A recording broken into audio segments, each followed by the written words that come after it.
Hey, Coach Colin Castello with ShotMechanics.com, and today we're going to do our NBA Shooting Secrets Chris Paul edition.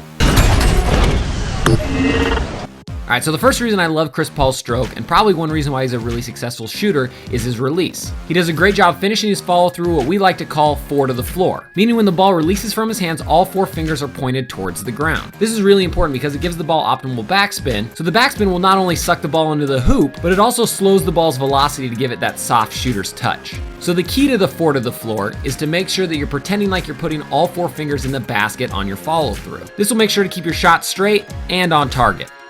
Now let's talk about his V elbow. Now normally great shooters' elbows make an L, but Chris Paul's makes a V. Part of the reason is he has a little bit further back set point, so it gives his elbow a little bit more drastic angle. Now sometimes this may turn your shot into more of a throw, but one way that Chris Paul alleviates that is to make sure that his shooting elbow finishes above his eye line, so he still gets the proper trajectory and arc. So if the L-shaped elbow is super uncomfortable for you, try a V and see if it works for you. You might just find that it does.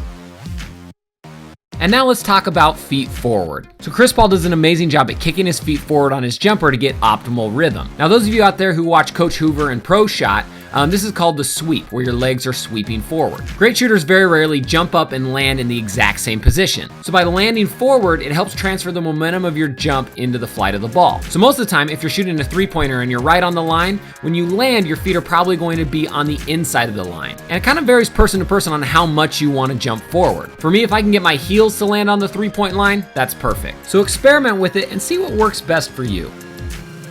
All right, so if you're new to Shot Mechanics, there's a couple things you're probably gonna wanna do. Number one, you're gonna wanna hit that subscription button below because we put out a ton of free content that's gonna get you better. Number two, to improve your shooting percentage, you can either click this annotation up here or the link in the description to get a free copy of our top 3 favorite shooting secrets. These are my favorite 3 shooting secrets that will probably increase your percentage even overnight. Also, don't forget in the comment section, you can vote for who you wanna see next week in our NBA Shooting Secret. All right, again, I'm Coach Colin Castello. Thank you so much for watching, and I'll see you on Monday for our drill of the week. Take care.